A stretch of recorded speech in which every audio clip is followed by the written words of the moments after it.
사랑을 했다 우리가 만나 지우지 못할 추억이 됐다 볼만한 멜로드라마 괜찮은 결말 그거면 됐다 널 사랑했다 우리가 만든 love scenario 이젠 조명이 꺼지고 마지막 페이지를 넘기면 마지막 페이지 아니고 132쪽부터 133쪽까지 펴면 되겠습니다. 오랜만에 하니까 좀 어색하네. 자, 오늘 4단원 첫 번째 영국 혁명입니다. 우리가 왜 영국 혁명이 중요한가? 자, 이번 단원이 이제 큰 제목을 보면 4단원 큰 제목을 보면 산업사회와 국민국가의 형성이라 되어 있습니다. 자, 우리가 이때까지 수많은 나라들이 역사적으로 존재해 왔는데 가장 단적인 예를 들자면 조선 고려와 대한민국은 분명히 같은 국가라는 체제를 갖추고 있지만 사실 그 안에 시스템은 전혀 다르죠. 이 고려와 조선 같은 국가를 전 근대적 국가라고 합니다. 이제 그리고 대한민국 같은 국가를 근대적인 국가라고 하는데 이 근대적인 국가를 조금 이렇게 가장 핵심만 보자면 어떤 걸 근대적인 국가라고 하느냐, 정치적으로는 민주주의를 갖추고 경제적으로는 산업사회를 갖춘 이런 나라들을 우리가 근대적 국가라 합니다. 그래서 우리가 이제 흔히 이제 지금 전 세계에 존재하는 대부분의 나라들은 이 민주주의와 산업사회를 동시에 갖춘 근대적인 국가라고 할 수 있지만 분명히 이전에 이제 조선이나 고려나 또는 삼국시대 같은 이런 시대에 있던 나라들은 이런 것들이 갖추지 못한 나라였기 때문에 이제 근대적인 국가라고 안 부릅니다. 자, 그래서 이제 전 세계에서 최초로 이제 이런 근대적 국가들이 탄생해가는 과정을 이번 단원에서 배우게 됩니다. 자, 그러면 이번 수업에서는 무엇이 핵심이 있느냐? 우리 인류가 이제 대부분 이 동양과 서양 서로 교류하지도 않았는데 아주 예전부터 왕이 다스리는 군주정이었습니다. 가장 핵심은 아주 먼 옛날 그리스나 이런 곳에서나 조금 민주정을 했지만 사실 대부분의 어떤 인류의 역사는 이 군주정입니다. 자, 근데 지금 우리가 우리 주변을 봅시다. 이 지금 세계에 존재하는 수많은 나라들은 대부분 이제 민주정을 갖추고 있죠. 그러면 인류가 어떻게 이 왕이 다스리는 군주정을 무너뜨리고 민주정을 세울 수 있었는가? 그것이 이번 수업의 핵심이고요. 이 과정을 배워가는 것, 이러한 이 군주정에서 민주정으로 넘어가는 가장 핵심이 되는 사건들을 이번 4단원과 그리고 이번 영국혁명 단원에서 배우게 되는 것입니다. 꼭 이런 것들을 여러분이 수업 끝나고 한번 되새겨 봐야 됩니다.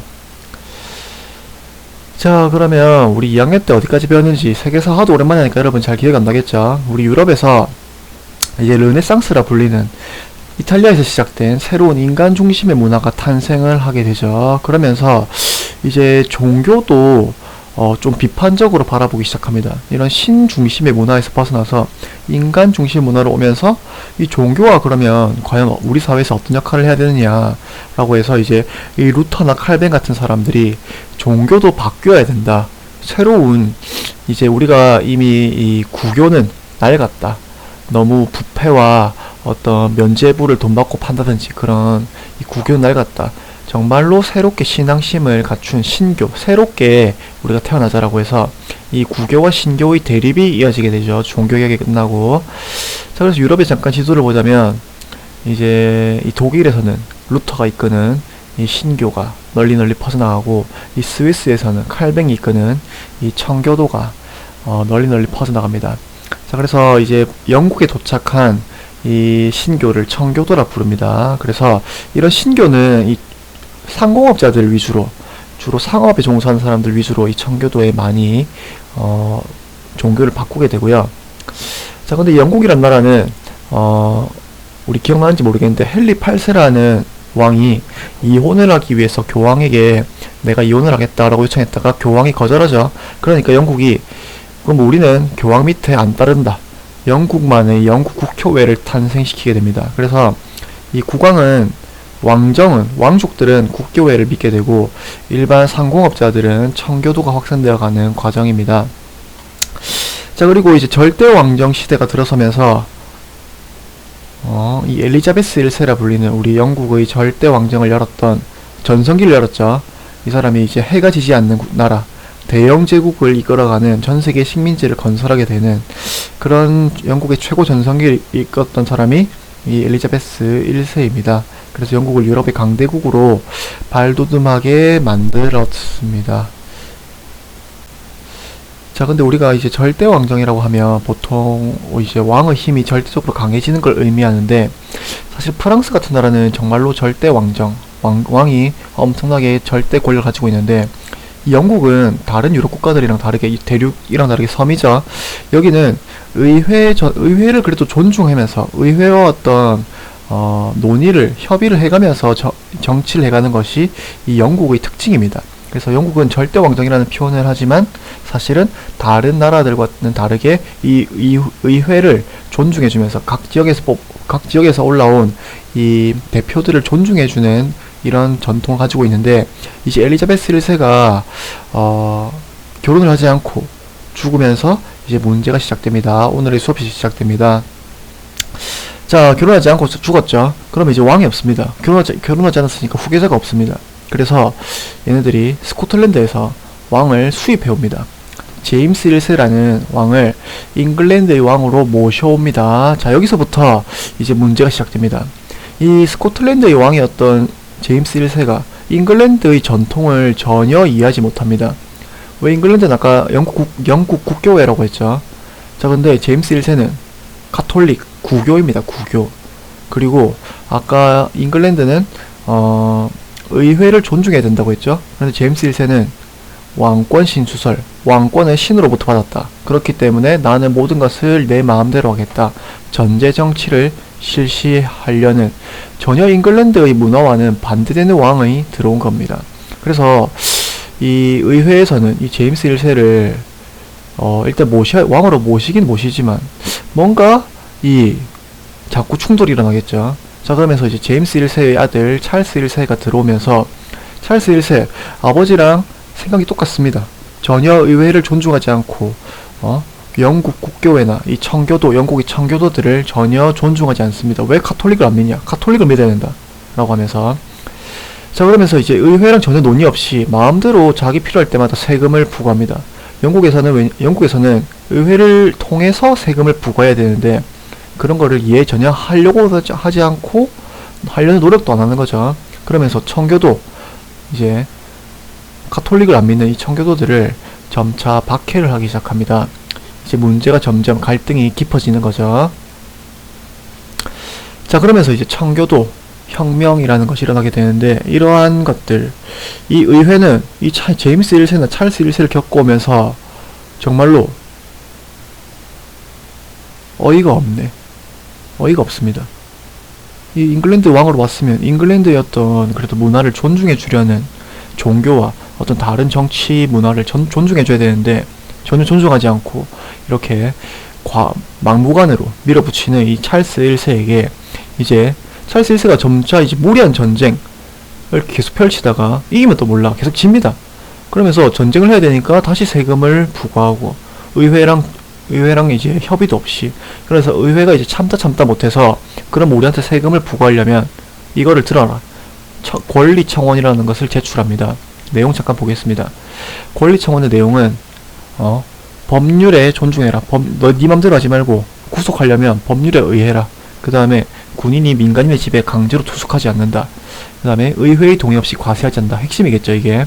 그래서 이 찰스 1세는 의회가 일단 이걸 바치니까 당장 돈이 필요하니까 일단 그래 오케이 네가 말은 다 들어줄게. 이제 권리청원을 승인해주고 자금을 이제 의회를 통해서 조달합니다. 그래서 돈을 얻어내자마자 자, 이제 너희 필요 없으니까 다 해산해라. 의회를 해산시켜버립니다. 자, 이제 권리청원에 동의하고 자금 얻어내고 의회 해산하고 필요 없다 너 이제 꺼져라. 11년 동안. 근데 11년 뒤에 다시 찰스 1세가 돈이 필요해집니다. 근데 돈 나올 곳이 없죠. 다시 의회를 소집합니다. 의회는 열리자마자 당연히 찰스 1세를 맹비난하겠죠. 네가 무슨 염치가 있어서 우리를 소집하느냐? 네 권리 청원 승인해놓고 우리 다 해산하지 않았느냐? 돈 안 줄 거다. 찰스 1세가 열받았습니다. 그래서 이제 갈등이 폭발합니다. 결국 왕을 따르는 왕당파와 의회를 따르는 의회파, 이 서로 무력 충돌을 일어납니다. 자, 그래서 여기서 이 무력 충돌에서 이 의회파, 크로멜이라는 사람이 이끄는 이 의회파가 승리를 거두게 되고요. 이 의회파는 주로 청교도로 이루어져 있었기 때문에 이 의회파의 승리, 이 찰스 1세의 처형, 이것을 청교도 혁명이라고 부르게 되는 겁니다. 자, 그래서 왕이 처형됐다. 이제 왕이 없는 국가, 공화정이 수립되는 겁니다. 이게 1649년 공화정이 수립됩니다. 그러면 이제 공화정을 누가 다스리느냐? 당연히 이제 이 의회파를 이끌었던 크로멜이 다스리게 됩니다. 권력을 장악하고 공화정을 실시하게 되는데, 이 사람 청교도입니다. 독실한 청교도인데, 일단 이 사람이 했던 정책 가장 큰 두 가지가 뭐냐면, 첫 번째 중요한 게 뭐냐면 항해법이라는 거. 항해법은 뭐냐면 영국으로 수입되는 상품은 반드시 영국 국적의 배와 이런 어떤 식민지의 배로 들어와야 된다라는 거. 그래서 이때 당시 이 영국이 전 세계 엘리자베스 1세 때 전 세계 식민지를 건설해 두었죠. 자, 근데 이 무역 경쟁국이었던 네덜란드를 이제 이런 방식으로 견제하는 겁니다. 그래서 이 네덜란드를 견제하기 위해서 어떤 제재를 가하는 거죠. 그래서 큰 타격을 입히게 되는 게 항해법이고요.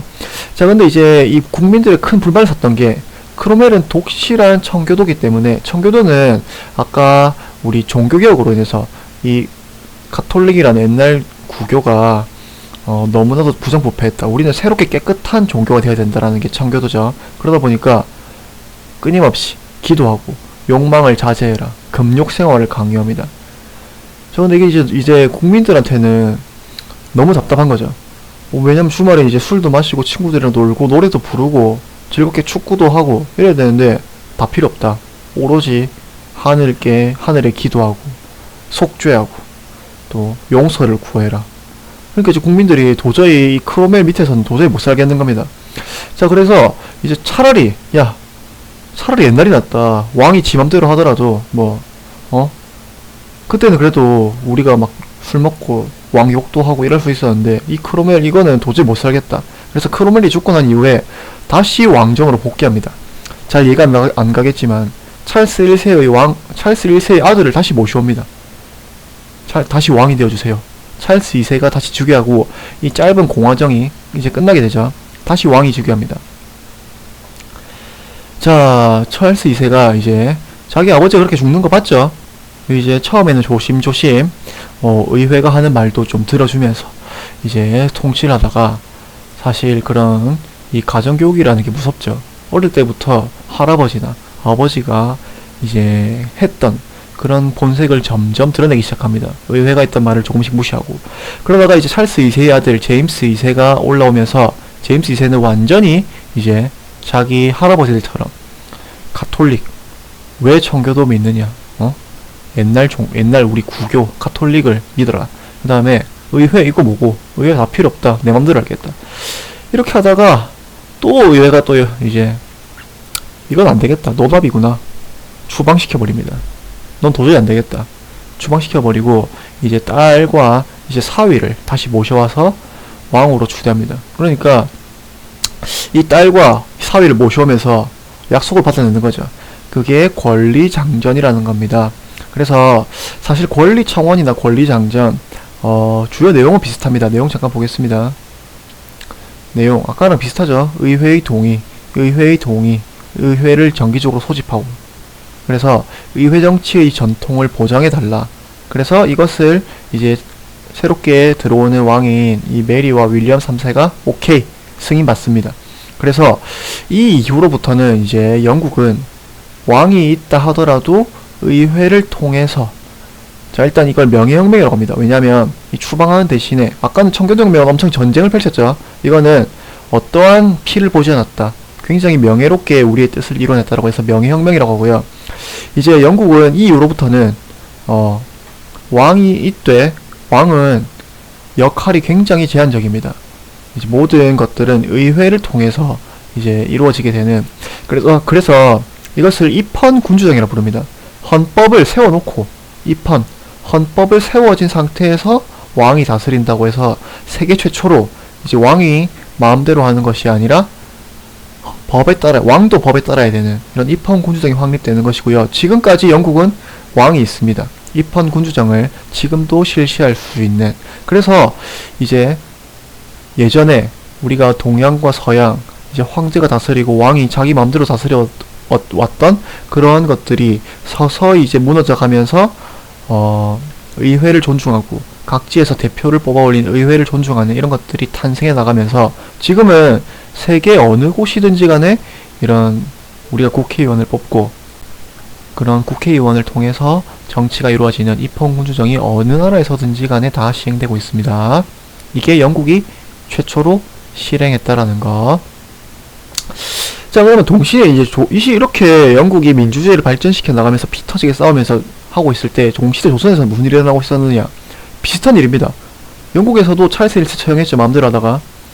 여기도 마찬가지입니다. 광해군이 이제 여러가지 외교정책도 좋은 외교정책 펼쳤지만 사실 유교에 어긋나는 어떤 어머니를 폐위시켜버리고 동생을 없애버리는 그런 일들 때문에 광해군이 쫓겨나자. 서로 비슷한 일입니다. 비슷한 시기에. 자, 근데 서로 그 두 나라가 비슷한 일을 겪었지만 그 이후에 맞게 되는 정치적 환경은 전혀 다르죠. 영국은 이 명예혁명을 통해서 입헌군주정이라는 이제 한 단계에 나아가는 진보된 정치 체제를 이룬 반면에 조선은 여전히 왕정을 이루게 되는 거죠. 자, 왜 이렇게 차이가 일어났을까? 사실 이거는 선생님도 답을 정확히 알 수 없고 이거는 뭐 답이 없는 문제입니다. 여러분만의 어떤 생각을 해보면 되겠습니다. 자, 오랜만에 하니까 좀 길어졌네. 다음부터 더 짧게 하겠습니다. 수업 끝.